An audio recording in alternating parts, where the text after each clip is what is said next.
après l'adoration qu'on a connue en Ligue des Champions, ben, retour à la déception en championnat. On avait plutôt bien repris le championnat avec cette belle victoire face à des Niçois un peu faiblards, 5-1. Là, on reçoit des Toulousains accrocheurs, des Toulousains on savait que ça allait pas être une partie de plaisir. Et 2-2. Alors, on est de retour avec JB des violets.com. Je pense que tu as dû passer une super soirée, je pense. Alors, bah, en fait, alors oui, une très bonne soirée. C'est vrai que pour nous, Toulousains, ce match nul a le goût d'une victoire. Mais si on gratte bien, on se dit que on aurait pu prendre les 3 points. Ouais, non, mais en plus, c'est pas faux parce que on a eu quelques situations chaudes de notre côté. Mentalement, c'est vrai que bon, vous avez joué l'Olympique de Marseille. C'est toujours très compliqué les lendemains. On a vu le Paris Saint-Germain qui a chuté à Monaco. Nous, bon, on perd pas, mais on fait quand même match nul. Ben, vous privez l'Olympique de Marseille de d'être leader à la fin de cette journée. Bon, on se prive tout seul hein, en même temps. Vous avez bien joué votre coup. Euh, non, la question, c'est est-ce que tu pensais vraiment que de faire un résultat, c'était le but de faire un résultat nul? Vous pensez, toi, en tant que supporter, tu pensais vraiment arriver à prendre un point là-bas? Ah mais ouais, parce que de toute façon, quand on a fait notre interview d'avant-match, moi j'ai dit Mm. que je voyais pas, même si Toulouse était sur une mauvaise dynamique, même si on venait de perdre contre Angers, oui, on avait perdu contre Angers, mais on avait touché 3 fois la barre, Mm. et que historiquement Toulouse, de par son manque de talent et de profondeur d'effectif, bah galérer en ce moment, c'est une réalité. Mais enfin, galérer, on n'était pas 18e avec 2 points, on Ouais, était au ouais, milieu du tableau, à 4-5 points de Lyon, à 4-5 points de Rennes, à 4-5 points de Monaco. c'est très serré, ouais. Voilà, c'était assez serré, et que je voyais pas dans cette équipe historiquement une équipe qui, que même dans des séries, on a connu des séries l'année dernière compliquées et l'année d'avant aussi avec cet entraîneur, on a toujours su, en retrouver assez rapidement au bout de 4, 5, 6 matchs à chaque fois une dynamique positive, et moi je voyais pas Toulouse prendre une déculottée. Mm. Alors oui, on aurait pu perdre ce match. Effectivement, Marseille a eu le ballon, Marseille a dominé, Marseille a eu des situations que des grosses occasions. Et j'étais en train de regarder la data du match là avant l'interview. Il n'y a pas photo en termes de possession, il n'y a pas photo en termes de nombre de tirs, il n'y a pas photo en termes de passes réussies. Par contre, là où ça s'équilibre un peu, c'est en termes de tirs cadrés. Mm. On est à 5 pour Marseille, 4 pour Toulouse. Et en notion d'occasion de but, Marseille a eu 2 occasions de but. Toulouse en a eu 3. C'est la Ouais, data qui le dit, hein, j'invente pas bien les sûr, chiffres. ouais, mais c'est Et, ça. et voilà. Et effectivement, avec du recul, notre gardien Guillaume Rest, vous marquez 2 buts et voilà. Mais j'ai pas vu notre gardien Guillaume Rest En danger, ouais. complètement s'employer dans ce match en Bien se disant sûr. putain, il nous sort 8 arrêts, Ouais, bien incroyable. sûr. Là où Rully sort une très grosse occasion sur après la barre transversale. Donc voilà, alors effectivement, ça peut être entre guillemets un mini hold-up parce qu'on n'a pas eu le ballon et que Marseille a poussé très fort, surtout en seconde période. Mais quand tu regardes sur les occasions, je trouve qu'on se rapproche un peu plus de ce 2-2. Voilà. Ouais, ben après, ouais, ça change. Pour moi, si tu veux, la victoire contre Newcastle, c'est un peu l'arbre qui cache la forêt. C'est-à-dire que, alors oui, tu gagnes 5-1, mais Nice, c'est très faible, très très faible. Cette saison, surtout en défense, c'est catastrophique. Mais quand on voit que contre Newcastle, il a fallu 2 buts, 2 exploits d'Aubameyang, parce que c'est quand même 2 exploits les buts qu'il met. Contre le TFC, on retombe un peu, contre vous, on retombe un peu sur le travers, c'est-à-dire une possession stérile, très peu d'occasions, très peu de frappes au but. Même si on a vu Højbjerg frapper, enfin, alors qu'il est très très bon, c'est ça, je comprends pas pourquoi il tente pas plus au niveau des 16 mètres, mais bon, ça c'est que mon opinion. Mais c'est vrai que, et tu le dis si bien, ça révèle aussi on va dire la faiblesse de l'Olympique de Marseille dans les derniers mètres. Et tu as raison de le souligner. C'est vrai que pour moi, la défaite aurait été peut-être pas logique, mais aurait été compréhensible, s'il n'y avait pas eu la transversale. Après, avec des si, on peut mettre, on dit Paris en bouteille, comme on dit le dicton, mais c'est vrai que la transversale, est significative aussi. Il aurait pu avoir 3-2, ça aurait été pareil. Donc j'ai pas vu moi un OM, alors oui, un OM qui a le ballon, oui, mais on a l'impression que dans les derniers mètres, on sait pas quoi en faire. Alors, il a fait sortir Gomez, qui était catastrophique en première mi-temps, hein. Dans sa lignée, on va dire, de d'inutilité. Et il a fait rentrer Vaz pour un petit peu amener de la percussion et du monde devant. Ben, force est de constater que pour vous, ça a été pas été plus dangereux que ce que nous on aurait espéré. Et puis le cadeau d'Egan Riley qui vous a fait la touche. Alors je pensais pas que votre joueur là, je sais plus comment il s'appelle, Machado, non comment il s'appelle ça? Hidalgo, Hidalgo, Ouais? Non, là, Hidalgo. celui qui fait la touche longue. Là. Ah, Mackenzie, Ah, Mackenzie. Mackenzie, voilà, Machado. Mackenzie, Mackenzie, je pensais pas qu'il avait une technique de touche. Il est pas mal quand même en touche, ce mec là. Il est pas dégueu.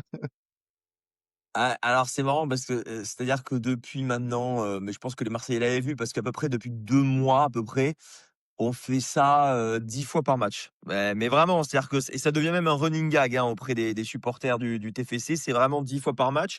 On avait déjà marqué, alors pas sur un truc direct parce qu'il y avait eu une passe entre-temps, mais ça avait déjà été assez dangereux. Mhm. Ouais, c'est une nouvelle tendance qu'on a un petit peu lancée et on en a profité, hier, mais c'est un running gag chez les supporters toulousains Ah, parce que franchement, on le fait mais vraiment 10 fois par match. Alors évidemment, sur les 10 fois, il y a 9 fois où bon, bah, il y a pas de but. Mais hier, bah, on pourra dire que ça nous a permis de prendre un point. c'est c'est vrai que pour moi, c'est un peu sous-coté cette histoire de touche parce qu'il y a pas d'hors-jeu sur les touches. Et c'est Ouais. vrai que si on a un bon lanceur de touche, ben, la preuve en est, c'est que ça peut déboucher sur une occasion de but, voire un but.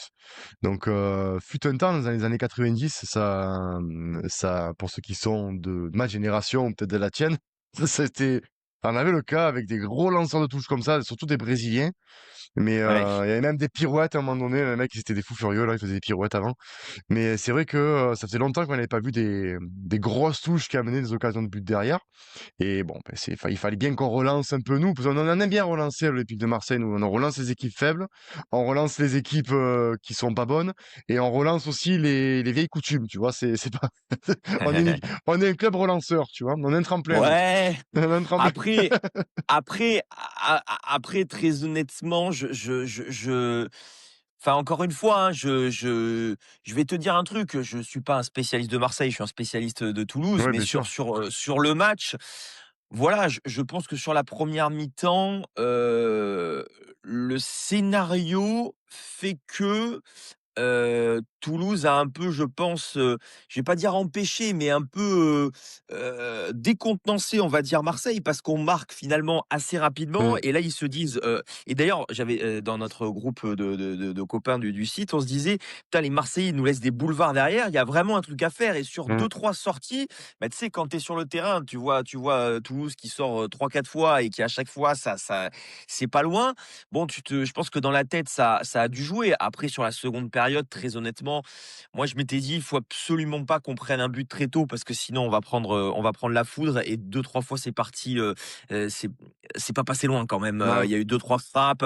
Si les Marseillais, alors les frappes de loin n'ont pas été dangereuses, hein, côté marseillaise, non. il y en a eu, hein, il y en a eu pas mal en début de seconde période et au cœur de la seconde période. Là où les années précédentes, souvent, il y avait une ou deux frappes de loin et qui finissaient au fond. J'en ai une, je crois, de Greenwood là en tête l'année dernière ou l'année d'avant. C'était assez frappant. Mais bon, je peux pas te dire que moi j'ai été déçu par Marseille. Je pense que Marseille a fait la seconde période, en tout cas dans l'intensité qu'il fallait. Ils se sont loupés pour moi sur la première période, Ah oui, oui, mais je mais trouve complètement. voilà, mais je trouve que, j'ai vu des qualités toulousaines. Je veux dire, je vais pas adhérer au discours de, c'est Marseille qui a donné le match, c'est Marseille qui est passé au travers. J'ai Non, pas vu un non, Marseille non. totalement passé au travers de la première à la dernière minute, pas du tout. Ben, en fin de compte, enfin, c'est là où je suis pas forcément d'accord, c'est qu'on n'a pas, nous, l'OM, on n'a pas, si tu veux, été à la hauteur du match. Pour la simple et bonne Ah, raison peut-être que, ça. voilà, que c'est bonne raison que, alors oui, c'est vrai qu'il y a beaucoup de joueurs qui ont joué à Ligue des Champions mercredi. C'est vrai on a un manque criant de turnover dû aux blessures. Je pense notamment je pense notamment, par exemple, à la sortie, bah, et ça fait rentrer Gana Raylet, mais mais je veux dire, il y a un problème de profondeur de banc, au niveau de la défense. Il y a un problème de profondeur de banc aussi, enfin, des fois de coaching, parce que c'est vrai que De Zerbi, on comprend pas forcément pourquoi il fait des coachings si tard. Moi, je trouve qu'il y avait beaucoup de joueurs cramés, on les a vus, hein, ils étaient pleins de crampes, c'était c'est là où justement Toulouse, qui ne joue pas l'Europe, physiquement était un peu plus frais, et d'où les buts qu'on se prend à la 80e, parce que ça fait au moins le 6e match, si je ne m'abuse, qu'on soit on perd, soit on fait match nul, sur des problèmes mentaux, en fait, parce que c'est des problèmes mentaux, hein. Parce que le but qu'on prend d'Hidalgo, c'est sur une erreur de marquage de Kondogbia. Alors oui, à la base, c'est une erreur d'appréciation des Gana Raylet, parce que je vois qu'on lui tombe dessus, mais je pense que vu comme il a joué là pour le mettre en touche, il pensait, à mon sens, qu'il y avait faute. Donc il a peut-être balancé le ballon comme ça, pensant qu'il y avait faute. Alors en fait, pas faute du tout, ça part sur une touche. Peut-être que le scénario aurait été autre que sur cette touche-là, peut-être que ça aurait été, je sais pas moi, peut-être qu'il y aurait eu but quand même, ou on n'en sait rien, on ne sait pas. Mais toujours est-il que l'OM, cette saison, c'est très faiblard en début de match, parce on a du mal à contenir les pressions adverses, et c'est très faiblard, dans les derniers instants, et on l'a vu en Ligue des Champions, notamment contre le Sporting, et contre l'Atalanta, où on a complètement lâché la fin de match et on se prend ce but, bon, qui est beau, mais non, non, c'est vrai que moi j'ai trouvé Toulouse, entreprenante. J'ai trouvé une équipe toulousaine, qui était pas venue au Vélodrome pour jouer le bus derrière. On l'a vu, hein, on fait sur le premier but, très clairement, c'est une faute d'appréciation d'Aguerd, et derrière, Emerson se s'en va, et Emerson, votre brésilien, s'en va, et conclut de bonne manière, parce que il fallait avoir le sang-froid, parce que Aguerd revient, tente un tacle, et il envoie le ballon quand même poteau, 1er poteau. Bon, il avait fait poteau rentrant, ça fait but quand même, donc très bien joué. C'est vrai qu'il y a eu des situations de contre toulousaines qui ont été intéressantes, notamment sur la transversale. Je pense à l'Olympique de Marseille maintenant s'ils veulent, être champion de France, parce que c'est vrai que on se dit que le PSG domine le championnat français depuis des lustres, et on attend que le PSG se loupe. Ils se sont loupés 4 fois cette saison, et c'est à l'Olympique de Marseille qui n'a pas réussi à s'imposer, alors que le PSG ne s'impose pas. Donc bravo à vous, Toulousains, parce que je sais que c'est pas un derby contre l'OM, mais il y a beaucoup de supporters de l'OM à Toulouse. Donc c'est vrai que c'est des clubs qui s'apprécient, on va dire qu'il y a une petite rivalité à Toulouse. Ah bah, c'est ce que je disais sur l'avant-match, et c'est là où vient un peu notre frustration. C'est que, on voit trop rarement, le TFC battre l'OM. On avait Mmh, donné les statistiques, c'est vrai, ouais. c'était à l'époque, c'était Ahmed Abdenour qui nous avait offert la victoire, quand il jouait au TFC et pas à Mmh. Marseille. Voilà, on a besoin de ça, nous, pour vibrer. Mais encore une fois, voilà, Toulouse, alors je comprends, quand tu es face à Marseille, il y a un Oui, environnement, une bien pression, un sûr, truc qui est totalement différent que face bien sûr. à d'autres rencontres, voilà. Mais voilà, Toulouse, n'est pas, la risée du championnat, un Non. cancre du championnat. On est, 9-10. On joue avec des qualités, moi je l'avais dit, hein, sur l'avant-match, encore une fois, il y a des grosses qualités. Cresswell, je vous l'avais dit, a fait quand même un énorme match derrière. Donoum est quand même un sacré créateur, et Ouais. il est à 2 doigts de mettre un deuxième but qui aurait fait, je pense, le tour des réseaux sociaux, avec une frappe extérieure du pied, Rulli un peu avancé et tout. Mais voilà, donc voilà, on a fait notre match. On prend un 2-2, on est très content. Et Mmh. effectivement, je le vois, hein, ce dimanche matin sur le site, les réactions et tout, ça a clairement un goût de victoire. Mais c'est normal, quand tu marques un but Normal. égalisateur à la 92e, ça aurait été pareil du côté marseillais. Ah oui, Ça oui, aurait, oui, oui. c'est pareil, voilà. Complètement, complètement. Ça a un goût de victoire. Après, c'est qu'un point, et on étire notre série, un peu négative.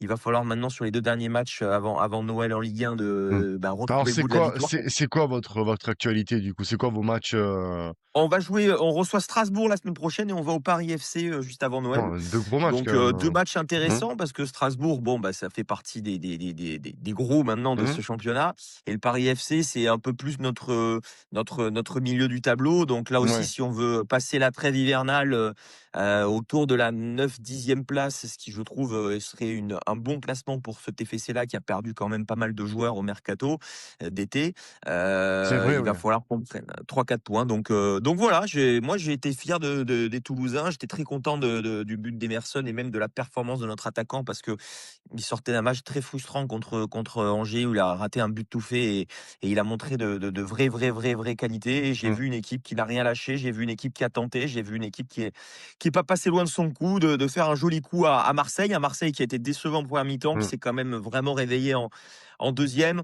Au final, je trouve que le 2-2 n'est pas immérité. Non, non, Alors sur la la data, physiologie non, sur la physionomie, tu as voilà, raison. Ah, tu as raison, sur la certains physionomie, Marseillais te diront: «Ah, on a eu, 20 tirs et on aurait pu gagner». Ouais, et des non. Toulousains te diront: «On a touché la barre, on a eu 1 ou 2 grosses Non, occasions». parce que Donc voilà, non, tu as bien résumé, parce que Toulouse a été pour moi plus dangereux offensivement que l'OM. Nous, ouais, d'accord que oui, deuxième mi-temps, tu as la possession, tu as les intentions, mais c'est faible devant. Alors, c'est rigolo ce que je veux dire, parce que pourtant on a Greenwood, on a Peshao, on a Aubameyang. Donc c'est vrai que pour un club comme Toulouse ou autre, je veux dire: «Attendez, vous faites les riches là, vous dites que c'est faible», mais c'est la vérité. Il y a on va dire offensivement, il nous manque, nous, cet attaquant qui va te dans des moments, on va dire, et ça je le répète depuis ce temps, depuis on n'a pas cet attaquant depuis Gomis. Donc pour moi, c'est cet attaquant qui, dans des matchs, comme Toulouse par exemple, ou même comme Angers, où c'est un peu compliqué offensivement, qui va lui trouver la solution par une frappe, par une tête, par un but de raccro. C'est un peu ce qu'avait fait Aubameyang contre Newcastle, tu vois? Mais sauf que bon, on peut pas, compter toujours que sur un joueur, et puis Aubameyang, voilà, on sait qu'à ce moment, même s'il a performé contre Newcastle, il est pas en forme, il a pas trop de réussite, et on l'a vu, c'est très compliqué pour Aubameyang en ce moment en championnat. Donc voilà, oui, tu as raison sur l'intensité. L'OM a repris et a terminé fort, notamment avec un remplacement en Greenwood un peu en position de 10 hybride. Enfin, c'était un remplacement un peu bizarre, mais voilà. Mais c'est vrai que je pensais que l'entrée de Vaz allait apporter de la profondeur et des occasions. Force est de constater que non. Vous avez été très solide défensivement. Toulouse avait un défenseur costaud là qui a fait voltiger Peshao, qui l'a poussé là. Ça m'a fait rire sur le coup. Je pensais qu'elle allait avoir penalty, très clairement, parce que bon, le geste était quand même non, il y a pas pénalty. non, mais c'est vrai que quand tu le vois comme ça, dans le jeu, tu te dis: «Oh, c'est pas un tacle là, c'est vraiment une poussette d'énervement». Bon, il y a pas eu penalty. Bon, après on va pas rentrer dans l'épilogue. C'est vrai que en ce moment, les arbitres sont un peu c'est un peu discutable, en ce moment, ce qui est côté arbitrage. On a vu, hein, côté même Paris Saint-Germain, même si pour ça je suis pas supporter, mais il y avait faute clairement sur Chevalier. Donc j'espère que les arbitres vont profiter de la trêve pour un peu se remettre en question, parce qu'utiliser un peu plus la VAR, même pour vous, ça serait intéressant pour tout le monde, qu'on ait une VAR équitable, parce que là, c'est peut plus continuer comme ça, que ce soit en championnat ou même en Champions League. On a vu, hein, c'est de plus en plus catastrophique l'arbitrage. Donc voilà, écoutez, moi je suis d'accord avec JB. J'espère que l'Olympique de Marseille va être un peu plus, on va dire, offensivement, tueur, et éviter ce genre de mésaventure, et que mentalement on sera au rendez-vous, parce qu'il faut quand même se rappeler que nous, côté olympien, on se déplace du côté de Lille. Ça va être un match très, très compliqué, du côté de Lille, et derrière aussi le déplacement, le mercredi d'après, du côté de Saint-Gilloise, où c'est un match, le Mmh. 9 décembre, un match, vraiment, très, très, important pour ta survie en Champions League. Donc espérons qu'on va se reprendre mentalement, et qu'on va améliorer un peu certains points, et peut-être même, ne plus mettre certaines zones. Sur ce, c'était ALC Marseille. JB, je te souhaite, bon courage avec ton club, avec ton site internet. Je rappelle lesviolets.com, même pour les Marseillais qui sont sympathisants un peu de Toulouse, ça peut arriver, hein, tu fais tes études à Toulouse, tu aimes bien la non, mais c'est vrai, tu fais tes études, au niveau de Toulouse, tu aimes bien Toulouse, la ville, tu es supporter de l'OM, et tu aimes bien aussi aller au stadium. Donc c'est cool Voilà. d'avoir un site internet comme ça qui relaie l'information avec des vrais passionnés. Donc pour les passionnés du TFC, lesviolets.com. Et sur ce, nous on se retrouve pour un prochain podcast, spécial pour le déplacement en LOSC. Je vous dis allez l'OM, et ciao l'équipe. Salut.